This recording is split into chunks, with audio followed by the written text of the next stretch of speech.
The Chargers did their part, beating the Oakland Raiders 30-10 to finish their first season back in Los Angeles with a 9-7 record. But to make the AFC playoffs, they needed help from both the Baltimore Ravens and the Jacksonville Jaguars. They needed wins from both teams, but unfortunately for the Chargers, both the Ravens and the Jaguars lost their season finales, in effect eliminating the Chargers from the playoffs. We've won 9 out of the last 12, and I think they showed what type of team they are after starting at 0-4.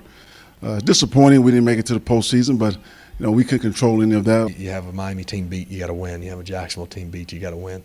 And it hurts because you win one of those and you need no help today. And you're the 5 seed, 10 wins. So that's where I think it hurts the most, because we're a pretty hot team that's going home. If we was to make it to the postseason, we was a legitimate contender. And I'm quite sure other teams were aware of that as well.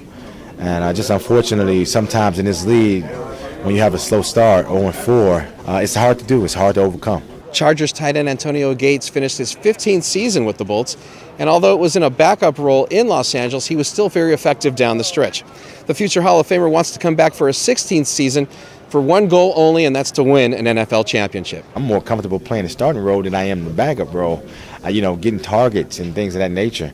But I think when you want something that you've never had, you make sacrifices, and I think that's what it was for me. I set out an individual goal coming into the season. I was able to achieve that early, and I think now my ultimate goal is trying to win a Super Bowl. And I think you saw the last 3 weeks when you need him to be the so-called every down tight end. He can certainly still do it. He was very effective the last few weeks when we needed him in a bigger role. So the Chargers finished their first season back in Los Angeles with a 9-7 record. That's a success for anybody else, but for the Chargers, it wasn't, because they failed to make the playoffs. Reporting from the StubHub Center in Carson, I'm Eric Geller.